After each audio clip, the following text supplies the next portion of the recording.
Hello दोस्तों, मैं संदीप बघेल स्वागत करता हूं अपने YouTube चैनल ऑनलाइन पढ़ाई पर। आइए हम पढ़ते हैं एक्सरसाइज नंबर 2.3। 2.3 एक्सरसाइज पढ़ने से पहले हम पढ़ेंगे रिमाइंडर थ्योरम, क्योंकि ये जो एक्सरसाइज है 2.3 ये रिमाइंडर थ्योरम पे ही डिपेंड है। रिमाइंडर थ्योरम की ही ये एक्सरसाइज है। तो सबसे पहले हम पढ़ लेंगे रिमाइंडर थ्योरम क्या है। तो रिमाइंडर थ्योरम पढ़ने से पहले मैं आपको एक चीज दिखाना चाहता हूं जो आपको पहले से पता है। जैसे कि कहीं लिखा है 6 से हम डिवाइड कर रहे हैं 15। 15 को 6 से डिवाइड करते हैं, कैसे करते हैं? आप पढ़ोगे 6 दूनी 12, ठीक है। 6 दूनी 12 कितने बार गया? 2 बार। और ये रिमाइंडर कितना आ गया? 3। यानी हमने 6 से 15 को डिवाइड किया, 2 बार डिवाइड हुआ पूरा पूरा और 3 आ गया रिमाइंडर, ठीक है। तो हम इसको कैसे लिख सकते हैं? अगर हम इसको ऐसे लिखें 15 बराबर 6 गुणा 2 प्लस 3, तो आपको कुछ समझ में आ रहा है ये सही है कि नहीं है? बिल्कुल सही हो जाएगा। 15 इक्वल टू 6 दूनी 12, यानी 6 का गुणा 2 बार हुआ था। 6 दूनी 12 प्लस 3 15, ये बराबर हो जाएगा, ठीक है। तो यही एक आपको मैं कनेक्ट कर रहा हूं रिमाइंडर थ्योरम से। यहां पे ये क्या है? ये है आपका डिविडेंड, ठीक है। ये डिविडेंड है, या इसको हिंदी में बोलते हैं, क्या बोलते हैं इसको? हिंदी में बोलते हैं भाज्य। हिंदी में भाज्य बोलते हैं। और आपका 6 है, ये 6 क्या है? 6 है भाजक, है ना। 6 आपका क्या है? भाजक है ना। 2 क्या है? 2 आपका भागफल है। और 3 क्या है? ये शेषफल है, ठीक है। यानी ये रिमाइंडर है, ये कोशेंट है, और ये आपका डिवाइजर है, ठीक है। ये डिवाइजर है। तो आपको ये समझ में आ गया कि dividend equal to divisor into quotient plus शेषफल, यानी कि रिमाइंडर प्लस, ये अगर इक्वेशन बनती है जो आपके सामने इधर लिखा हुआ है, dividend equal to divisor into quotient plus remainder. Hindi में पढ़ें तो भाज्य इक्वल टू भाजक गुणा भागफल प्लस शेषफल। ये एक इक्वेशन, एक समीकरण बन जाता है, ठीक है। तो वो समीकरण कहां से बनता है? यहीं से बनता है। आपको समझ में आया ना? तो इसको मैं थोड़ा सा और आगे बढ़ाता हूं, थोड़ा सा, जिससे आपको बिल्कुल क्लियर हो जाए।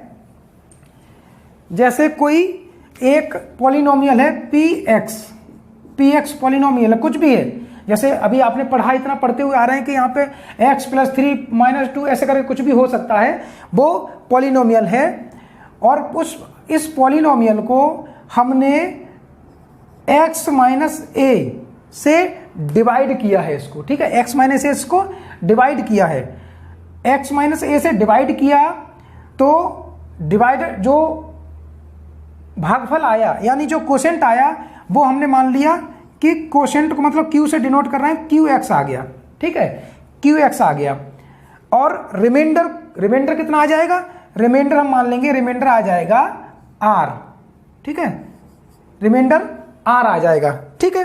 तो अब हम इसको लिखना चाहें तो हम लिखेंगे px equal to x - a into qx plus r, ठीक है। आप ये लिखेंगे जो मैंने यहां पे ये लिखा है, ठीक है।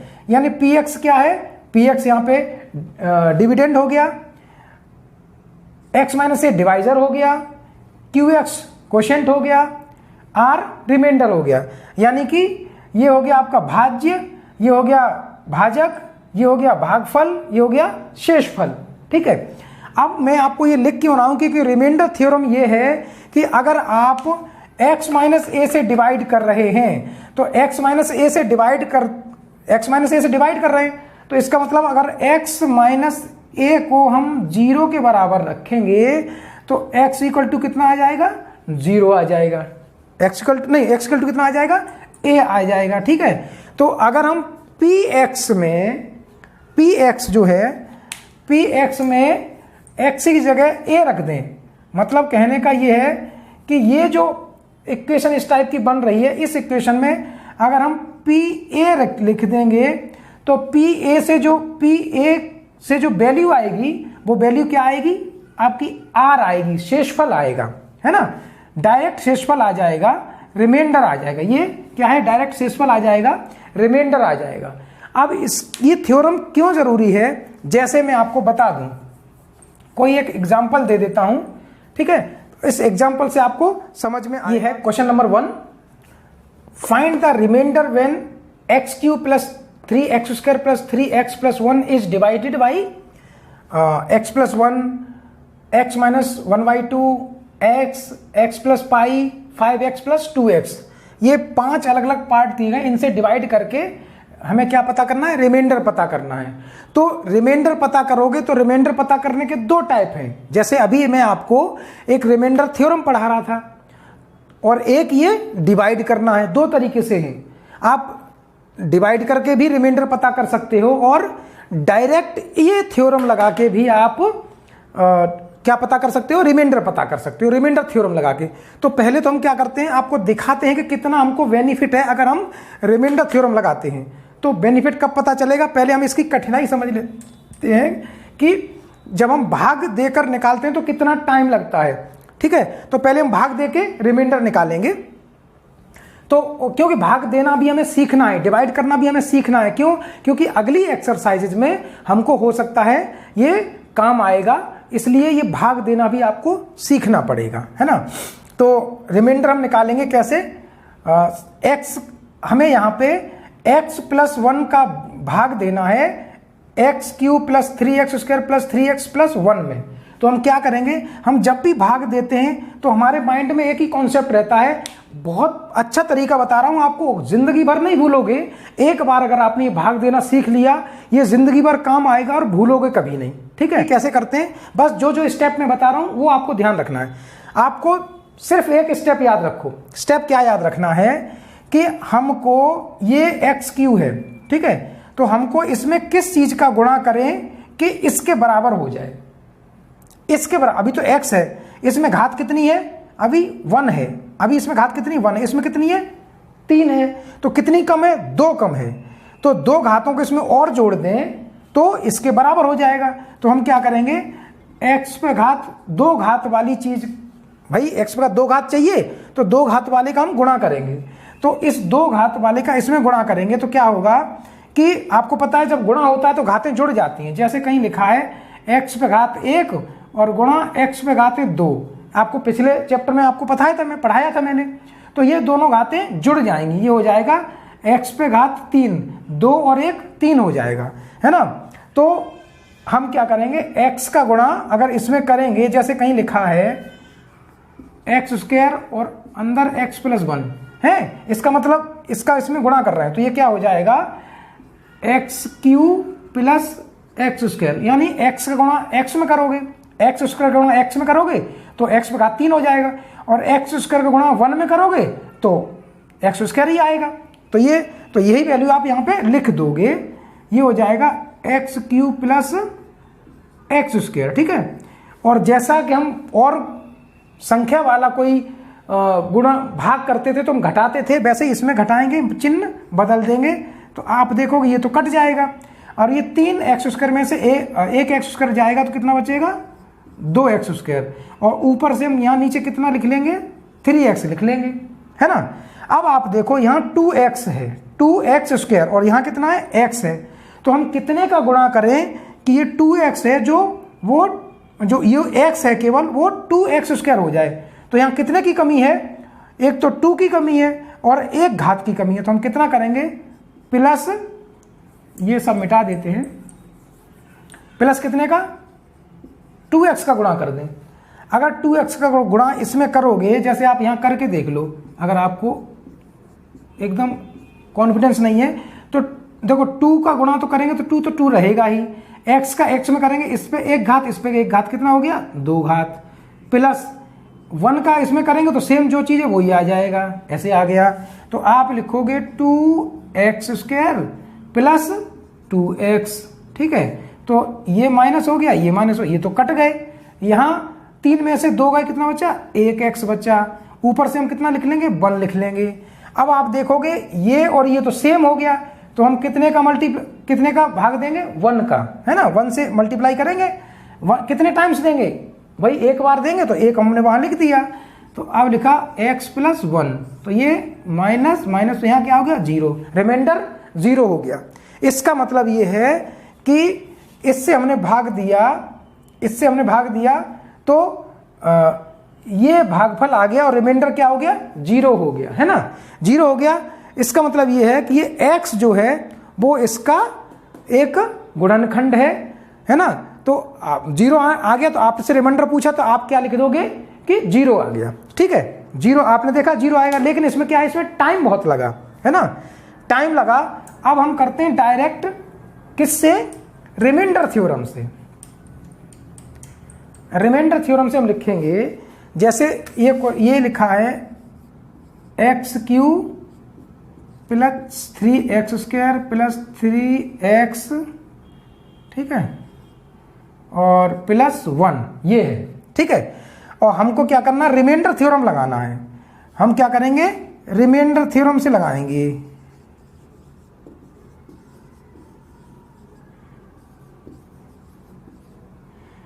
रिमाइंडर थ्योरम से लगाएंगे तो x + 1 यानी x + 1 है, इसको हम अगर 0 कर दें तो ये हो जाएगा x = -1, है ना। तो अब x की जगह हम कितना रख दें?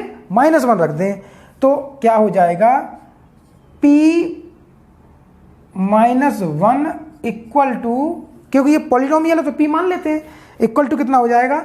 -1 का क्यूब, ठीक है, -1 का क्यूब + 3 गुणा -1 का स्क्वायर + 3 गुणा -1 + 1, ठीक है, ये हो गया। अब हम क्या करते हैं इसका, क्योंकि नीचे थोड़ा कम दिखाई देता है आप लोगों को, तो हम ऊपर ही लिख लेते हैं, यहाँ से लिखना चालू करते हैं अब, ठीक है। इसका तो अब ये क्या आएगा? -1 जो है ना, -1 का क्यू है। आपको मैंने बताया जब क्यू होता है तो -1 गुणा -1 और गुणा -1, ठीक है। तो -1 का -1 में गुणा हुआ तो प्लस का 1 हो गया। भाई मैंने आपको कहा था माइनस का गुणा होता है, तो -1 का माइनस में गुणा हुआ तो प्लस का 1 हो गया। फिर उसमें माइनस का फिर गुणा करो तो फिर माइनस हो गया। तो इसका आंसर कितना आया? -1, ठीक है। तो हमने लिखा -1 + 3, तो ये पहले से ही था, और ये 1 का स्क्वायर है, तो 1 का स्क्वायर गुणा यानी 1 गुणा 1, तो 1 का 1 में करोगे तो ये +1 हो जाएगा। तो +1 का मल्टीप्लाई 3 में करोगे तो 3 ही रहेगा वो, ठीक है। और -1 ये है, -1 का 3 में करोगे तो -3 हो जाएगा, तो -3 और +1, ओके। तो अब आप देखोगे -3 से +3 चला गया और +1 से -1 चला गया, कितना आया? 0 आ गया। तो अब आप बताओ कि हमने भाग विधि से किया था, लॉन्ग मेथड से किया था, तब कितना टाइम लगा, और उसमें गलती होने के चांस भी रहता है, और इसमें क्या चांस? कुछ नहीं, तुरंत 0 आ गया। जैसे ही हमने वैल्यू यहाँ पे -1 रखा, भाई इससे डिवाइड करना था तो हमने देखा इसको 0 के बराबर करेंगे तो x = -1 आ जाएगा। -1 हमने वैल्यू यहाँ पे रख दी, आ गया 0। तो ये सरल मेथड है, इसलिए आपको मैंने बताया कि रिमाइंडर थ्योरम जो है, रिमाइंडर थ्योरम से अगर आप रिमाइंडर पता करेंगे तो आपको भाग करने की जरूरत नहीं होगी। डायरेक्ट जैसे इससे पहली एक्सरसाइज में आप वैल्यू पुट करते आए हैं, सेम वैसे वैल्यू पुट करेंगे और आप रिमाइंडर पता कर लेंगे। तो इसका रिमाइंडर 0 आ गया। तो ये क्या कह रहा है? फाइंड द रिमाइंडर व्हेन इतना डिवाइडेड बाई। तो इसलिए ये तो कहा नहीं था कि आप रिमाइंडर थ्योरम से मत करना, आप केवल भाग विधि से, लॉन्ग मेथड से करना। तो जब तक आपके क्वेश्चन में लिखा ना हो कि लॉन्ग मेथड से ही करो, तब तक आप लॉन्ग मेथड से मत करो। जब बिल्कुल मेंशन कर दे कि नहीं नहीं आपको लॉन्ग मेथड से ही करना है, तभी लॉन्ग मेथड यूज करो, अदरवाइज रिमाइंडर मेथड से आप कर सकते। एक क्वेश्चन और करूंगा और उसके बाद आपको समझ में आ जाना चाहिए। अब नेक्स्ट क्वेश्चन, चलो मैं क्या करता हूं, दूसरा वाला ही कर लेता हूं, ये वाला, ठीक है।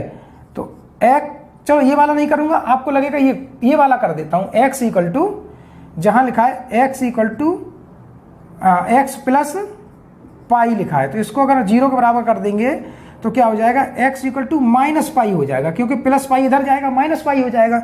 अब हम क्या करेंगे, x की जगह माइनस पाई वैल्यू इसमें पुट कर देंगे, है ना। x की जगह वैल्यू कितना पुट करेंगे, तो हम लिखेंगे p minus pi equal to minus pi का whole cube plus 3 into minus pi का होल वर्ग plus 3 into minus pi plus 1, है ना। तो अब देखो क्यू है तो इस पे पाई पे 3 घात चढ़ जाएगी, लेकिन चिन्ह माइनस का ही रहेगा, क्योंकि माइनस का गुणा माइनस में किया, है ना, तो प्लस आ गया, फिर एक बार फिर माइनस में किया तो माइनस आ गया। यानी जब आप गुणा कर रहे हो, माइनस माइनस का गुणा जब आप सम संख्या के बार करोगे, जैसे 2 सम संख्या है तो प्लस आएगा, 4 बार करोगे प्लस आएगा, 6 बार करोगे प्लस आएगा, लेकिन आप विषम संख्या के टाइम जैसे 3 बार करोगे तो माइनस आएगा। तो ये तो 3 है ना, तो माइनस आएगा, ठीक है। तो माइनस 3 पाई पे 3 प्लस 3, अब ये सम संख्या है तो ये प्लस हो जाएगा। मैंने आपको बोला अगर यहाँ पे जो घात की संख्या सम है और नीचे माइनस है अगर उसमें, तो फिर क्या होगा, सम होगा तो वो वर्ग आएगा या जो क्यूब आएगा वो क्या हो जाएगा, अगर सम संख्या है तो वर्ग सम संख्या में ही होता है तो प्लस हो जाएगा, और अगर विषम संख्या है तो माइनस ही रहेगा।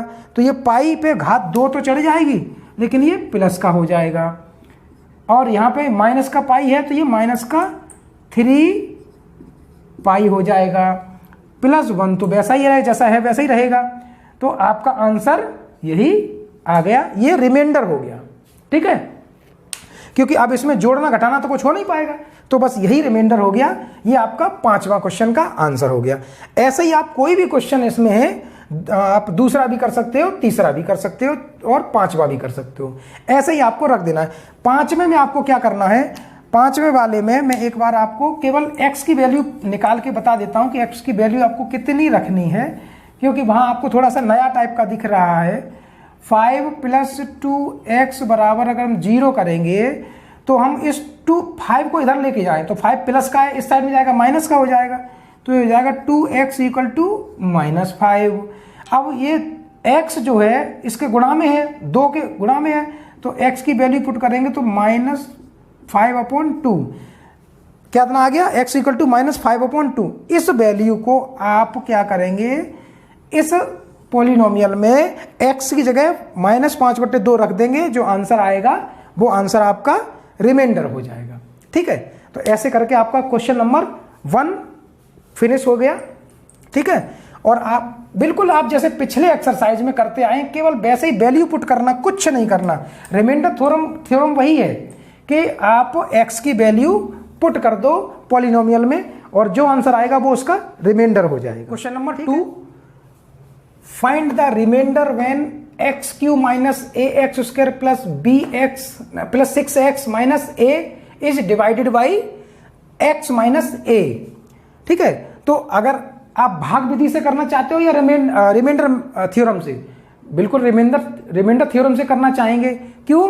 क्योंकि रिमाइंडर थ्योरम बहुत इजी है, इससे गलती होने के चांस भी नहीं रहते हैं, और आंसर बहुत जल्दी हमें मिल जाता है। तो मैं जैसे आपको रिमाइंडर थ्योरम बता रहा था, तो रिमाइंडर थ्योरम यही थी कि अगर हम x - a से भाग कर रहे हैं तो p की जगह अगर a रख देंगे तो जो उसकी पॉलिनोमियल की जो वैल्यू आएगी वो रिमाइंडर हो जाएगी। तो वही तो हम यहाँ पे रख रहे हैं। जैसे x - a से हम इसको डिवाइड करेंगे तो हम क्या करेंगे, x - a = 0, तो x = a आ गया, है ना। अब a की वैल्यू हम क्या करेंगे, यहाँ पे पुट कर देंगे, तो ये हो जाएगा p, पहले आप लिख दो, क्या ऐसे ही लिख दोगे, लेट या माना px = x³ - x square plus 6x minus a, ठीक है। और आपने क्या किया, यहाँ पे x माइनस ए था और x माइनस ए को मान लो 0 मान लिया, तो ये हो गया x इक्वल टू ए। तो आप लिखोगे p बाई रिमाइंडर थ्योरम, ऐसे लिख दोगे, बाई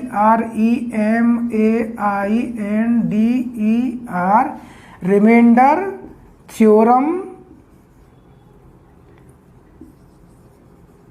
थ्योरम, ठीक है। तो आप क्या करोगे, x minus A equal to 0, तो x इक्वल टू ए, है ना। तो अब क्या करोगे, अब आप क्या करोगे, यहाँ पे आप px की जगह pa कर लोगे, ठीक है, क्योंकि a की वैल्यू पुट करोगे। तो ये हो जाएगा a का q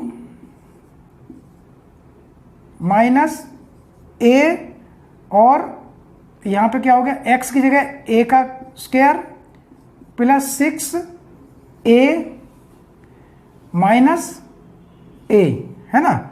तो ये हो गया a क्यू। अब इस पे 1 घात, इस पे 2 घात, तो माइनस ये भी 3 घात हो गया, ठीक है, प्लस 6a माइनस a। तो आपका ये तो माइनस ए क्यू से प्लस ए क्यू हट गया, और 6a में से 1a माइनस हो गया, तो कितना बचा, 5a।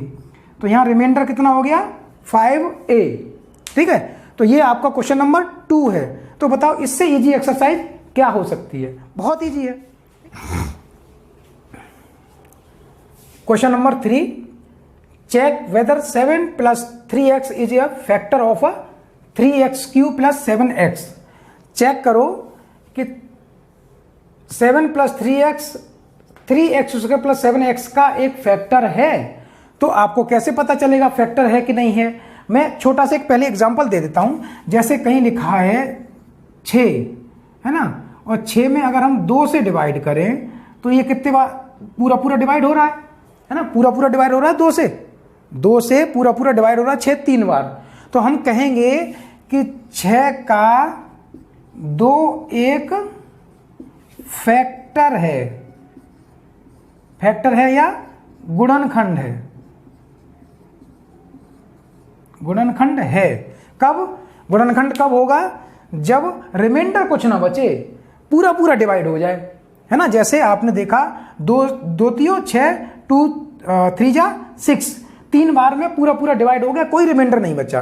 तो जब हम किसी एक संख्या को दूसरी संख्या से भाग देते हैं और रिमाइंडर 0 हो जाता है, तो हम कहते हैं कि हाँ, जिस संख्या से हमने भाग दिया था वो संख्या वो दूसरी संख्या की एक गुणनखंड है, एक फैक्टर है। तो हम अगर इस संख्या का इसका अगर इसमें भाग देंगे और अगर रिमाइंडर 0 आ जाता है, तब तो हम कह देंगे कि ये इसका एक गुणनखंड है। लेकिन रिमाइंडर 0 नहीं आता है, जैसे ये हो जाता, अभी 7 होता, ये है ना, ये 7 होता, तो 2 3 6, तो 2 3 6 हो जाता। तो आप कहते कि 7 का 2 एक गुणनखंड है, नहीं कहेंगे ना। क्यों, क्योंकि ये पूरा डिवाइड हो ही नहीं रहा है। तो जब पूरा डिवाइड होता है तब हम कहते हैं कि एक गुणनखंड है। तो हम क्या करेंगे, पहले इससे इसका रिमाइंडर निकालेंगे, और रिमाइंडर अगर 0 हो गया तो हम कह देंगे गुणनखंड है। रिमाइंडर 0 नहीं हुआ तो हम कह देंगे कि ये गुणनखंड इसका नहीं है। तो हम किससे, बाई रिमाइंडर थ्योरम से निकालेंगे। तो हम इसको कैसे लिख सकते हैं भाई, 7 plus 3x equal to 0। Remainder theorem निकालना है तो हमने इसको 0 इसके 0 के बराबर रख लिया, है ना। तो फिर क्या हो गया, 7 इक्वल टू माइनस 3x। तो अब ये 3 इधर आएंगे तो क्या हो जाएगा, x इक्वल टू माइनस 7/3। ये इसका x की वैल्यू आएगी। अब इस वैल्यू को हम इसमें क्या करें, इसमें पुट कर दें, इस वैल्यू में, है ना। कितना, 7 माइनस 7 तो फिर p माइनस 7/3 इक्वल टू 3, और x की जगह क्या कर दोगे, माइनस 7/3 का होल क्यूब प्लस 7, और -7/3 का होल क्यूब। ठीक है, अब आपने क्या किया कि ये तो 3 हो गया गुणा, अब इसका क्यू करोगे, है ना, क्यू का मतलब 7 बार 3 बार गुणा करोगे ऐसे, फिर गुणा बट्टे ऐसे 3 का 3 में 3 3 गुणा 3 गुणा 3 माइनस ये प्लस बीच में लगा है, प्लस हो गया, और इसका क्या है 7 और 7 का मल्टीप्लाई करोगे तो ये -49/3 है ना, ये आ जाएगा। ठीक, अब आप क्या करोगे, इस 3 से इसमें से एक 3 कट गया। ठीक है, अब क्या आ गया, इसका जब मल्टीप्लाई करोगे तो इसका जो क्यू होता है 7 × 49, और 49 का जब इसमें क्यू करोगे यानी कि 7 का क्यू जो होता है वो 343 और माइनस साइन आगे आ जाएगा अपॉन 3 3 या 9 -14/3। इसका अगर एलसीएम ले लें तो 9 आ जाएगा, है ना, एलसीएम तो आप लेना जानते होंगे, एलसीएम ले लेंगे 9 आ जाएगा, और 9 में अगर भाग देंगे तो एक बार जाएगा, और उस एक का इसमें गुणा करेंगे तो उतना ही रहेगा जितना है, माइनस चिन्ह लगा दिया क्योंकि माइनस पहले से है, और माइनस क्यों हो गया, क्योंकि यहाँ पे -49 है। ठीक है, तो आप क्या 3 का 9 में दोगे तो 3 3 का 9, और यानी 3 बार गया, अब 3 का मल्टीप्लाई ऊपर करोगे 49 में तो ये हो जाएगा -147। ठीक है, तो ये टोटल जो आ जाएगा आपका 730 4 1 4 1 5 1 4 4 8 1 9 और 490। ये आपका रिमाइंडर 0 नहीं हुआ, रिमाइंडर 0 नहीं है, ये कुछ भी आया है पर 0 नहीं है ना। तो आप बोल सकते हैं कि नहीं 7 + 3x 3x³ + 7x का फैक्टर नहीं है। क्यों? क्योंकि फैक्टर जो रिमाइंडर आया है वो 0 नहीं आया है। ओके, इस तरह से ये एक्सरसाइज हमारी कंप्लीट हो जाती है।